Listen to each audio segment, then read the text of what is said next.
तो ये एक सर्वे करने के बारे में ना, जी हाँ। ये दस्तावेज बताता है कि सर्वे क्यों जरूरी है। लगता है लोग अपनी रोजमर्रा की मतलब जो बेसिक जरूरियातें हैं हम्म। उनमें इतने उलझ जाते हैं हम्म। कि अपनी पसंद, शौक, हम्म। इन सब पर ध्यान ही नहीं दे पाते। बिल्कुल। और दस्तावेज के हिसाब से समस्या सिर्फ ध्यान न देने की नहीं है।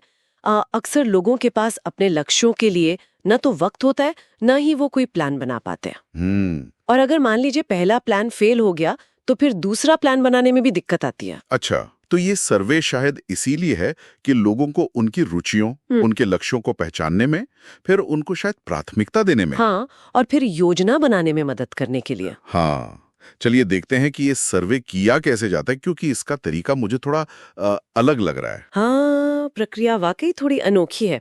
देखिए, पहले स्टेप में नाम नहीं पूछते। नाम नहीं? नहीं, सिर्फ मोबाइल नंबर लिया जाता है। सिर्फ मोबाइल नंबर? नाम क्यों नहीं शुरू में? इसका इसका क्या कारण बताया है? दस्तावेज में लिखा है कि नाम अगर बाद में पूछें तो दो बातें साफ होती हैं। एक तो ये कि व्यक्ति किस वर्ग या समुदाय से है, और दूसरा उसके बोलने का जो लहजा है, जो टोन है, उससे उसके इलाके का मतलब प्रदेश का अंदाजा लग जाता है। ओह, अच्छा, तो मतलब नाम जानने से पहले ही ये सब अंदाजे, फिर उसके बाद नाम पूछते होंगे? हाँ, बिल्कुल। और दस्तावेज ये भी कहता है कि जब नाम पूछा जाता है तो हो सकता है व्यक्ति थोड़ा चौंके। हाँ, हो सकता है। तब उसे बताया जाता है कि ये सर्वे असल में ये समझने के लिए है कि लोग अपने शौक या लक्ष्य क्यों नहीं पूरे कर पाते, और इस बातचीत से व्यक्ति के अनुभव का लेवल क्या है, वो स्टूडेंट है या काम करता है, इसका भी एक अंदाजा लगाने की बात कही गई है। समझ गया। तो नाम और लहजे से अनुमान, फिर उम्र और पेशे की बात आती होगी, इसका क्या महत्व है? सही कहा। उम्र से ये पता चलता है कि व्यक्ति एडल्ट है या नहीं, और अगर है तो क्या करता है। दस्तावेज के मुताबिक इससे उसकी मतलब सोचने समझने की शक्ति, उसकी मानसिकता, अच्छा, उसका अंदाजा लगाया जा सकता है। और यहीं पर एक और काफी दिलचस्प चीज है। क्या? दस्तावेज जो है वो पढ़ाई लिखाई यानी एजुकेशन के आधार पर सोशल क्लास का अनुमान लगाता है। सच में? हाँ, दस्तावेज के अनुसार जैसे जिन्होंने बीकॉम या एमकॉम किया है, हाँ, उन्हें वो निम्न वर्ग यानी लोअर क्लास का मानते हैं, जबकि बीटेक, बीएससी, एमएससी या कोई और डिग्री या डिप्लोमा वाले उन्हें मध्यम वर्ग यानी मिडिल क्लास का समझा जाता है। तो मतलब सीधा सीधा एजुकेशन के टाइप को सोशल क्लास से जोड़ दिया गया। चलिए अब देखते हैं कि इस पूरी प्रक्रिया का निचोड़ क्या है। तो हमने देखा है कि ये सर्वे फॉर्म बनाया तो गया है लोगों को उनके लक्ष्यों तक पहुंचने में मदद करने के इरादे से, लेकिन इसका तरीका वो थोड़ा अलग है। जैसे शुरुआती जानकारी से ही, मतलब नाम कब पूछना है या पढ़ाई क्या है, इसी से व्यक्ति के बारे में कई तरह के अनुमान लगाए जा रहे हैं। बिल्कुल। उसी के कुछ हिस्से हैं। हाँ। और इसमें जो सवाल दिए हैं, जैसे काम, आमदनी और योग्यता, इनके जरिए किसी की सोच, उसकी जिंदगी की दिशा और आगे बढ़ने की क्षमता को कैसे आंक सकते हैं। आज यही समझने की कोशिश करेंगे। बिल्कुल, तो देखते हैं इसमें क्या खास है। हाँ, और ये वाकई दिलचस्प है कि ये सवाल सिर्फ मतलब जानकारी इकट्ठा करने के लिए नहीं है। जैसा स्रोत में बताया गया है, इनके जवाब तो किसी व्यक्ति के सोचने के ढंग और शायद भविष्य की संभावनाओं की तरफ भी इशारा करते हैं। अच्छा, तो पहली चीज है काम। स्रोत कहता है कि किसी के काम के बारे में पूछना जरूरी है। क्यों? क्योंकि इससे उनकी दिशा पता चलती है। क्या मतलब है इसका? क्या वो अपने लक्ष्यों की तरफ बढ़ रहे हैं? बिल्कुल बिल्कुल। और देखिए, काम से उनके सोचने के स्तर का भी अंदाजा लगता है।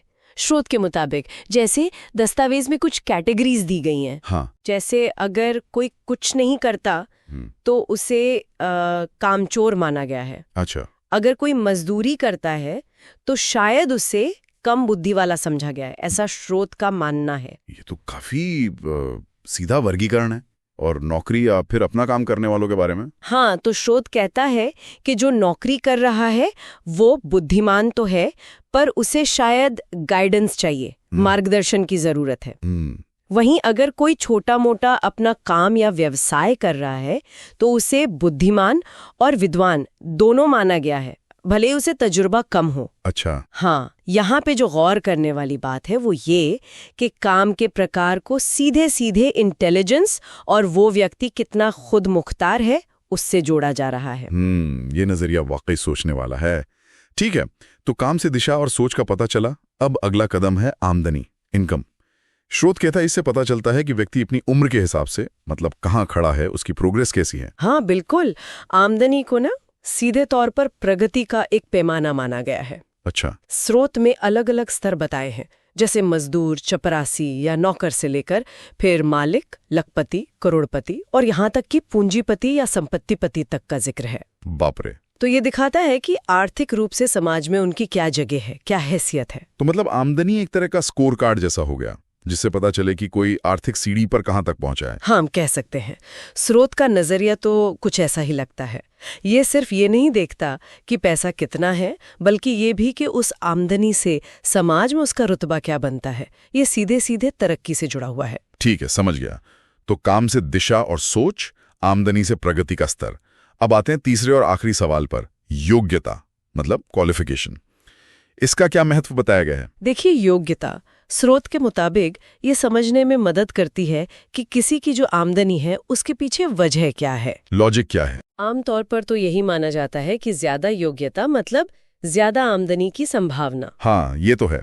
पर क्या ये हमेशा सच होता है? मतलब कई बार कम पढ़े लिखे लोग भी तो अच्छा कमा लेते हैं। आपका सवाल बिल्कुल जायज है, लेकिन स्रोत इस बात पर जोर देता है कि योग्यता जो है वो एक तरह से भविष्य की आमदनी का आश्वासन है, गारंटी जैसी। अच्छा, कैसे? मतलब भले ही आज आमदनी कम हो, पर अगर योग्यता है तो कल बढ़ सकती है, ऐसी उम्मीद रहती है।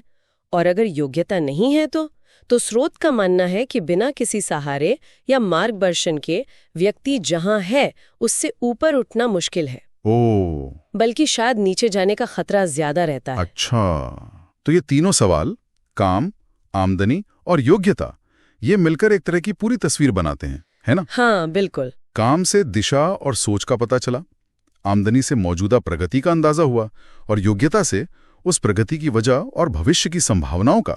बिल्कुल, ये तीनों मिलकर एक त्रिकोण जैसा बनाते हैं, जिससे किसी व्यक्ति का आकलन करने की कोशिश की गई है इस स्रोत के अनुसार। ये समझना तो वाकई काफी रोचक रहा। किसी को अगर बेहतर समझना हो तो क्या पूछना चाहिए उनसे?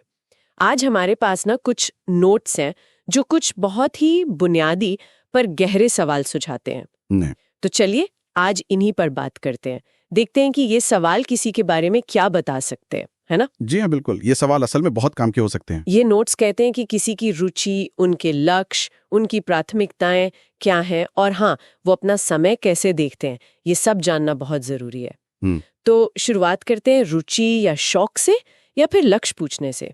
स्रोत ऐसा क्यों कह रहा है, ये क्यों इतना अहम है? देखिए, किसी की रुचि या शौक के बारे में पूछना हाँ। वो सिर्फ ये जानना नहीं है कि खाली टाइम में क्या करते हैं। ये असल में इस बात का संकेत देता है कि क्या उस इंसान में अब भी कुछ करने की, कुछ पाने की वो एक ललक बाकी है। अच्छा। या वो बस जैसे जिंदगी बस गुजर रही है। और लक्ष्य पूछना वो तो और भी गहरा जाता है। इससे ये दिखता है कि क्या उन्होंने अपने लिए कोई दिशा तय की है, भले ही वो उस पे चल पा रहे हो या नहीं। हाँ, भले अभी चल ना पा रहे हो, पर क्या कोई दिशा है। ये उनकी अंदर की जो इच्छा शक्ति है ना, उसको दिखाता है। तो मतलब ये हुआ कि ये सवाल किसी के अंदर की एनर्जी और डायरेक्शन दोनों को समझने का तरीका है, ये जानने का कि वो जाना कहाँ चाहते हैं, भले ही अभी पहुंचे ना हो। बिल्कुल सही। अच्छा, इसी सिलसिले में अगला पॉइंट है प्राथमिकताएं पूछने का। ये क्यों जरूरी बताया गया है? देखिए, प्राथमिकताएं, प्रायोरिटीज जिसे कहते हैं, वो जानने से ये पता चलता है कि व्यक्ति अपनी इतनी सारी इच्छाओं या लक्ष्यों में से सबसे ज्यादा अहम किसे मानता है। इच्छाएं होना एक बात है, पर उन्हें प्राथमिकता देना, उनको तरजीह देना, वो बिल्कुल दूसरी बात है। हाँ, ये तो है। इसी से पता चलता है कि कौन सी इच्छा सिर्फ एक ख्वाब जैसी है और किसे वो सच में हकीकत बनाना चाहते हैं या बनाने की कोशिश कर रहे हैं। अच्छा, स्रोत भी यही इशारा करता है कि प्राथमिकता तय करना ही किसी लक्ष्य की तरफ पहला कदम बढ़ाने जैसा है। इसके बिना तो मंजिल तक पहुंचना बहुत मुश्किल है। ये किसी की वो गंभीरता भी दिखाता है। तो प्राथमिकताएं एक तरह से इच्छाओं और असल इरादों के बीच का पुल हो गईं। इससे समझ आता है कि कौन सी चीज के लिए वो सच में मेहनत करने को तैयार है। जी हाँ, बिल्कुल। और फिर आता है समय का सवाल। ये मुझे काफी दिलचस्प लगा। स्रोत समय के बारे में पूछने पर इतना जोर क्यों दे रहा है? समय का सवाल वो असलियत का आईना दिखाता है, आप कह सकते हैं। पहली बात तो ये, इससे पता चलता है कि व्यक्ति के पास सच में वक्त है कितना। मतलब उनकी व्यस्तताएं क्या हैं, जिम्मेदारियां क्या हैं। हाँ, ये तो है। दूसरी और शायद ज्यादा जरूरी बात, ये सामने आता है कि वे अपनी उन प्राथमिकताओं या लक्ष्यों के लिए जो उन्होंने बताई हैं, उस उपलब्ध समय में से कितना वक्त निकालने को तैयार हैं या निकाल पा रहे हैं। ये तो बहुत पते की बात है। हाँ, अगर कोई कहता है कि फलाना चीज मेरे लिए बहुत जरूरी है पर उसके लिए वो बिल्कुल समय नहीं निकाल पा रहे हैं, तो ये सोचने वाली बात है। समय देना ही इरादे की असली परीक्षा है एक तरह से। सही कहा। तो अगर संक्षेप में कहूं, ये सवाल सिर्फ जानकारी जमा करने के लिए नहीं है। ये किसी इंसान की जो आकांक्षाएं हैं, उनकी जो असली वैल्यूज हैं और जो ज़मीनी हकीकत है, उसके बीच का रिश्ता समझने में मदद करते हैं।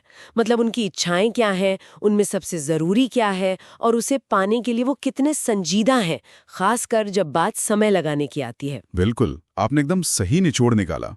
ये सवाल यही सब परतें खोलते हैं।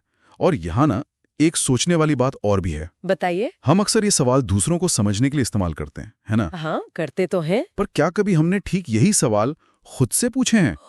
अपनी रुचियां क्या हैं? मेरे अपने लक्ष्य क्या हैं? मेरी प्राथमिकताएं क्या हैं? और सबसे जरूरी, मैं अपना समय कहाँ लगा रहा हूं? इन सब का जायजा लेना शायद खुद को बेहतर बनाने की दिशा में, मतलब पर्सनल ग्रोथ में पहला कदम हो सकता है। वाह, ये तो बहुत ही गहरा विचार है। दूसरों से पहले खुद से ये सवाल पूछना, शायद यहीं से शुरुआत होनी चाहिए। जी, शायद। ये सोचने के लिए एक अच्छी बात है। आज हम कुछ दिलचस्प दस्तावेजों पर नजर डाल रहे हैं। ये लक्ष्य हासिल करने के लिए जो योजना बनाते हैं, उस पर एक खास रोशनी डालते हैं। हाँ, और कोशिश ये रहेगी कि हम इसमें जो छुपे हुए जरूरी सबक हैं, उनको समझें। बिल्कुल। तो चलिए देखते हैं कि ये दस्तावेज क्या कह रहे हैं। पहला सवाल जो ये उठाते हैं, वो सुनने में बड़ा सीधा सा लगता है। क्या कभी कोई योजना बनाई भी गई थी? पर यह जानना इतना जरूरी क्यों है? देखिए, ये सवाल सिर्फ हाँ या ना का नहीं है। दस्तावेज इस बात पर जोर देता है कि योजना एक तरह से एक नक्शे की तरह है। अच्छा, एक गाइड की तरह। हाँ, बिल्कुल, जिसके बिना आप शायद अंदाजे से भटकते रहेंगे मंजिल तक पहुंचने के लिए। जैसा इसमें लिखा भी है, जंगल झाड़ी कूदाएंगे या ऊबड़ खाबड़ चलेंगे। पर इससे भी ज्यादा जरूरी ये जानना है कि क्या उस योजना का मतलब सच में इस्तेमाल हुआ या वो बस बनी और कोने में पड़ी रह गई। अच्छा, तो मतलब सिर्फ इरादा कर लेना या कागज पर कुछ लिख लेना काफी नहीं है। असली बात यह है कि उस पर अमल हुआ या नहीं। बिल्कुल, और यहीं पर बात और गहरी होती है। ये सामग्री पूछती है, अगर योजना इस्तेमाल हुई तो भाई नतीजा क्या रहा? क्या वो कामयाब हुई? और अगर नहीं हुई तो? हाँ, अगर नहीं हुई तो अगला कदम क्या था? क्या उसी पहली योजना में कुछ सुधार किया गया, उसे बेहतर बनाने की कोशिश हुई, या फिर उसे पूरी तरह से छोड़ दिया गया?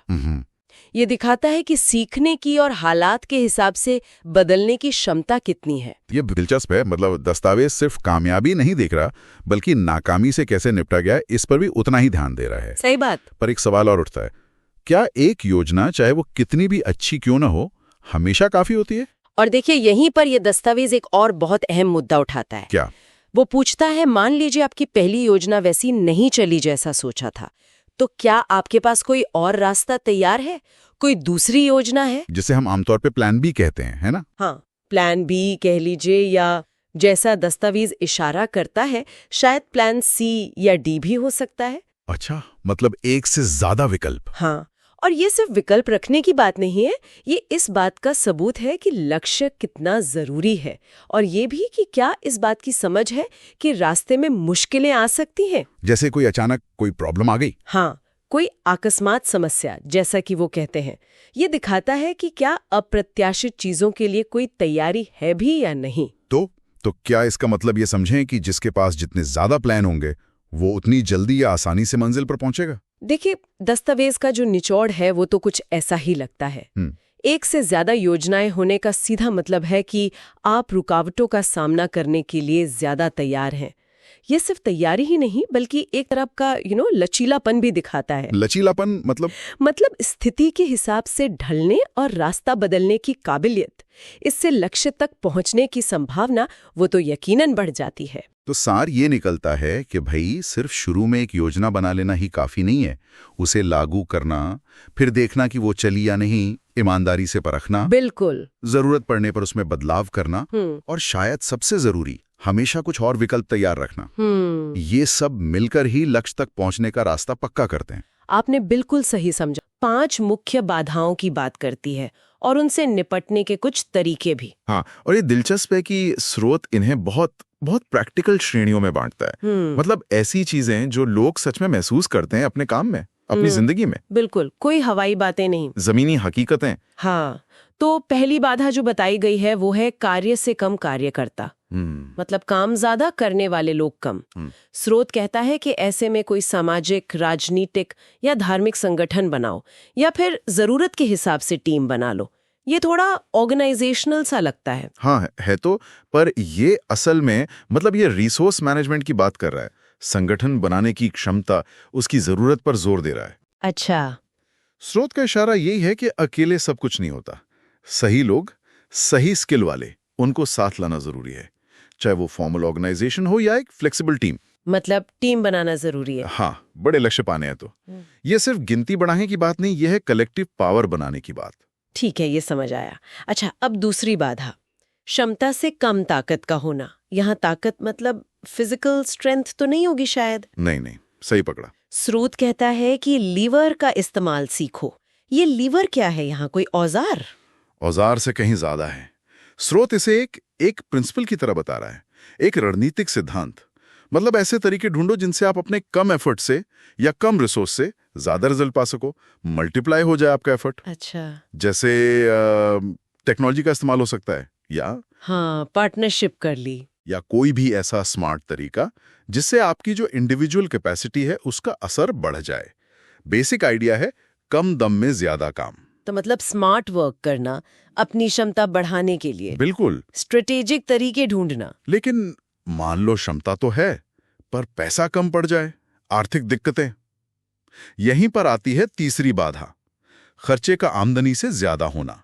हाँ, ये भी बहुत कॉमन है। इसका क्या समाधान बताया है स्रोत ने? इसके लिए स्रोत बहुत प्रैक्टिकल सलाह दे रहा है। कह रहा है कि भाई बिजनेस या ट्रेड की समझ बढ़ाओ, मोल भास करना सीखो। Negotiation skills. हाँ, नेगोशिएशन, खरीद फरोख्त में माहिर बनो, सौदेबाजी में अच्छे बनो। ये सिर्फ पैसा बचाने या कमाने की बात नहीं है। तो फिर ये है वैल्यू समझने की बात, और उस वैल्यू के लिए सही तरह से बात करने का हुनर।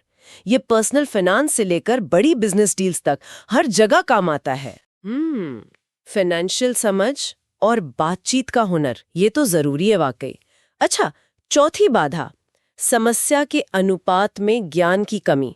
मतलब चैलेंज बड़ा है पर उससे निपटने की जानकारी या स्किल कम है। हाँ, तब स्रोत क्या कहता है? स्रोत यहाँ सीखने पर जोर देता है, लर्निंग प्रोसेस पर। अच्छा। कहता है स्कूल जाओ, मतलब फॉर्मल एजुकेशन लो, या फिर कोई खास ट्रेनिंग लो, ट्रेनिंग, और सबसे जरूरी प्रयोग करो, एक्सपेरिमेंट। अच्छा, सिर्फ पढ़ना काफी नहीं? नहीं, बिल्कुल नहीं। स्रोत कहता है जानकारी जमा करना एक बात है, पर असली चीज है उसे लागू करना रियल वर्ल्ड में। और फिर उन एक्सपेरिमेंट से सीखना, चाहे वो सफल हो या फेल, वही असली ज्ञान है जो काम आता है। करके सीखना, प्रैक्टिकल नॉलेज। एग्जैक्टली। और पांचवी बाधा, ये तो शायद हम सब ने महसूस की होगी कभी ना कभी, समय की कमी। स्रोत कहता है 24 घंटे से कम समय होना। हाँ, ये तो है। इसका क्या तोड़ है? टाइम तो बढ़ नहीं सकता? नहीं, टाइम तो उतना ही है। इसीलिए स्रोत कहता है अगर आपको अपना असर बढ़ाना है, काम का दायरा बढ़ाना है, तो काम दूसरों को सौंपना सीखना होगा। डेलीगेशन। हाँ, इफेक्टिव डेलीगेशन। और ये सिर्फ काम बांटना नहीं है, इसके लिए आपको अपने अंदर लीडरशिप क्वालिटी डेवलप करनी होगी, ताकि लोग आपका काम ठीक से करें और आप उन्हें प्रेरित कर सकें, गाइड कर सकें। स्रोत का इशारा है कि ये दूसरों की क्षमता बढ़ाने का भी तरीका है, सिर्फ अपना बोझ हल्का करने का नहीं। अच्छा, तो ये 5 अलग अलग बाधाएं होगी, मैन पावर, कैपेसिटी या ताकत, पैसा, नॉलेज और टाइम। पर असल जिंदगी में तो कई बार ये सब एक साथ आ जाता है, कई मुश्किलें एक साथ, तब क्या? हाँ, और यहीं पर स्रोत एक बहुत गहरी बात कहता है। वो इन मिलीजुली मुश्किलों को रूपक के तौर पर जिन कहता है, समस्या रूपी जिन। जिन। हाँ, तो कहता है कि जब ऐसी कई बाधाएं एक साथ हों तो दिल और दिमाग को ट्रेन करना पड़ता है। ये सीखना पड़ता है कि इस जिन को कैसे संभालें, कब उसे काबू में रखें, जैसे स्रोत कहता है बोतल में बंद किया जाए। अच्छा, कंट्रोल में रखना। हाँ, और कब और कैसे उसका सामना करने के लिए उसे बाहर निकाला जाए, ये असल में कॉम्प्लेक्स प्रॉब्लम सॉल्विंग स्किल्स की बात है, और साथ ही मेंटल और इमोशनल मजबूती डेवलप करने की। तो मतलब सिर्फ बाहरी तरीके काफी नहीं है, अंदरूनी तैयारी भी चाहिए। बिल्कुल, मानसिक दृढ़ता। तो अगर हम संक्षेप में देखें, इन स्रोतों ने हमें 5 मुख्य बाधाओं की पहचान दी: लोग, ताकत, पैसा, ज्ञान और समय, और उनसे निपटने के लिए कुछ खास रणनीतियां भी बताईं। हाँ, एक फ्रेमवर्क दिया है, और ये आइडिया कि मल्टीपल बाधाओं से निपटने के लिए सिर्फ स्ट्रैटेजी नहीं बल्कि मेंटल ट्रेनिंग जरूरी है। ये दस्तावेज ना सीधे कुछ बहुत बुनियादी लेकिन गहरे सवालों से शुरू होता है, जैसे कोई इंसान अपनी जिंदगी से आखिर चाहता क्या है, और स्रोत बिल्कुल सीधे 2 विकल्प सामने रखता है। पहला, मृत्यु चाहिए या अमरता, और दूसरा, आप जंजाल चाहते हैं या मोक्ष चाहते हैं। ये सवाल सोचने पर मजबूर करते हैं ना। हाँ बिल्कुल, ये सीधे दिल पे लगने वाले सवाल हैं, बड़े सवाल। तो चलिए इन्हीं विचारों को थोड़ा खोलते हैं, देखते हैं कि ये स्रोत इनमें कैसे उतरता है, क्या नजरिया देता है। स्रोत शुरू में ही कहता है कि देखो, इस कंपनी विज्ञा पौरुष मोशन पिक्चर्स से शायद आपको लिटरल अमरता न मिले, मतलब मौत से बचाव शायद न हो, लेकिन वो दावा करते हैं कि एक ऐसा पर्सपेक्टिव, एक नजरिया मिल सकता है जिससे आप मृत्यु और अमरता को अलग ढंग से देखेंगे। हाँ, ये पॉइंट अहम है। और एक दिलचस्प बात कि इंसान एक ही जीवन में कई बार मरता है और जीता है। ये सुनने में अजीब लगता है थोड़ा। बिल्कुल, और यहाँ ध्यान देने वाली बात यह है कि जोर परिणाम पर नहीं है। ऐसा नहीं कि अमर बना देंगे, जोर है नजरिया बदलने पर। वो पारंपरिक सोच को आप कह सकते हैं चुनौती दे रहे हैं। मतलब सवाल ये नहीं कि आप अमर होंगे या नहीं, बल्कि ये कि आप अमरता को समझते कैसे हैं। क्या वो सिर्फ शरीर का बने रहना है, हाँ। या कुछ और? तो ये एक तरह से हमें सोचने पर मजबूर कर रहा है कि इन शब्दों के मायने क्या हैं हमारे लिए। तो क्या ये जो बार बार मरना जीना है, ये कोई मानसिक या भावनात्मक स्थिति है, जैसे असफलता को मरना और फिर उठ खड़े होने को जीना? स्रोत बहुत खोलकर तो नहीं बताता, पर इशारा उसी तरफ लगता है। शायद जीवन के उतार चढ़ाव, बड़े बदलाव, शायद उन्हें ही वो मरने और जीने के रूपक की तरह इस्तेमाल कर रहा है। मुख्य बात वही है, दृष्टिकोण में बदलाव। समझ गए। अच्छा, अब दूसरे सवाल पर आते हैं। जंजाल या मोक्ष, मतलब संसारिक उलझने या मुक्ति। यहाँ भी स्रोत का तरीका थोड़ा अलग है। वो कहते हैं कि कंपनी के साथ काम करने से शायद ये पता चले कि आप असल में जंजाल चाहते भी हैं या नहीं। हाँ, और फिर एक बहुत ही चौंकाने वाली बात कही है, लगभग एक कहावत जैसी। मैं पढ़ती हूँ, जो जंजाल नहीं चाहता वो हमेशा कंगाल रहता है, और जो जंजाल संभालता है वो मालो माल रहता है। हाँ, ये लाइन तो ध्यान खींचती है वाकई। स्रोत इसके पीछे का तर्क विस्तार से नहीं देता, लेकिन ऐसा लगता है कि वो जिम्मेदारियों को, चुनौतियों को, सांसारिक उलझनों को अपनाने को भौतिक सफलता से जोड़ रहा है। अच्छा। मतलब जो इन जंजालों से भागता है वो शायद अवसरों से भी चूक जाता है। हाँ। और जो इन्हें संभालता है उसे इनाम मिलता है। ये पारंपरिक वैराग्य वाली सोच से बिल्कुल उल्टा है। बिल्कुल। तो फिर मोक्ष के बारे में क्या उसकी परिभाषा भी ऐसी ही कुछ अलग है? हाँ बिल्कुल, मोक्ष की परिभाषा भी यहाँ बहुत आप कह सकते हैं अनूठी और व्यवहारिक है। स्रोत फिर वही बात दोहराता है कि कंपनी शायद आपको पारंपरिक वाला आध्यात्मिक मोक्ष न दिला पाए, लेकिन मोक्ष को देखने का, समझने का और शायद अनुभव करने का एक नया तरीका, एक नजरिया दे सकती है। नया नजरिया कैसे? स्रोत के अनुसार मोक्ष कोई बहुत दूर की चीज नहीं है या मरने के बाद मिलने वाली अवस्था नहीं, बल्कि वो कहते हैं कि ये इसी जीवन में कई बार मिलता है। जब कोई इच्छा पूरी होती है, कोई लक्ष्य मिलता है, हाँ। तो उससे जो एक गहरा सुकून मिलता है, एक शांति का एहसास होता है। स्रोत कहता है वही इस जीवन का मोक्ष है। क्या मतलब इच्छा पूरी होने पे जो सुकून मिला वो मोक्ष है? ये तो पूरी अवधारणा ही बदल दी। हाँ बिल्कुल, परम मुक्ति वाली बात नहीं। ये तो बहुत ही जमीनी, बहुत ही प्रैक्टिकल व्याख्या है। सही कहा। ये मोक्ष को एक तरह से अलौकिक लक्ष्य के बजाय एक मनोवैज्ञानिक, एक भावनात्मक स्थिति बना रहा है जो कर्म और इच्छा पूर्ति से जुड़ी है। अच्छा। और इसीलिए स्रोत आगे कहता है कि कंपनी व्यक्ति की इच्छा, पसंद, शौक या लक्ष्य जानना चाहती है, ताकि वो मदद कर सकें। हाँ, क्योंकि अगर उन्हें ये पता होगा तो वो शायद कोई योजना बनाकर उन इच्छाओं को पूरा करने में मदद कर सकते हैं, जिससे व्यक्ति को वो सुकून या स्रोत की भाषा में कहें तो मोक्ष मिल सके। तो इसका मतलब ये हुआ कि कंपनी खुद को एक साधन, एक टूल के तरह पेश कर रही है, लोगों को उनकी इच्छाएं पूरी करवा के जीवन में बार बार मोक्ष यानी सुकून दिलाने के लिए। बिल्कुल सही। निहितार्थ यही लगता है कि कंपनी इस जीवन के मोक्ष, जिसे वो सुकून कह रहे हैं, उसे पाने में एक सहायक, एक फैसिलिटेटर की भूमिका निभा सकती है। और ये सब होता है व्यक्तिगत लक्ष्यों को समझकर और उन्हें हासिल करने की प्रक्रिया के जरिए। कम से कम स्रोत का मानना तो यही है। ये जीवन जीने का एक अलग ही काफी व्यवहारिक दर्शन है देखा जाए तो। हाँ, तो अगर हम इस पूरी बातचीत को समेटें तो ये स्रोत जीवन के जो बड़े बड़े फिलॉसफिकल सवाल हैं, मृत्यु, अमरता, जंजाल, मोक्ष, उन्हें अंतिम नतीजों की बजाय नजरिए के तौर पर पेश कर रहा है कि ये दृष्टिकोण है जिन्हें हम अपना सकते हैं, विकसित कर सकते हैं, और कंपनी कहती है कि वो इसमें मदद कर सकती है। सही। और खास तौर पे जो मोक्ष की ये नई परिभाषा है, इच्छा पूर्ति से मिलने वाला सुकून, ये पारंपरिक सोच से हटकर बहुत ही अनूठी और विचार करने लायक व्याख्या है। ये अध्यात्म को रोजमर्रा की जिंदगी से बिल्कुल जमीनी हकीकत से जोड़ देता है। ये वाकई सोचने वाली बात है। तो चलिए श्रोताओं को इसी एक विचार के साथ छोड़ते हैं कि किसी के अपने जीवन में सुकून या मुक्ति की असली परिभाषा क्या हो सकती है, और क्या इसे पाने में बाहरी चीजें जैसे कोई संगठन या कंपनी वाकई कोई मायने रखती है या रखनी चाहिए।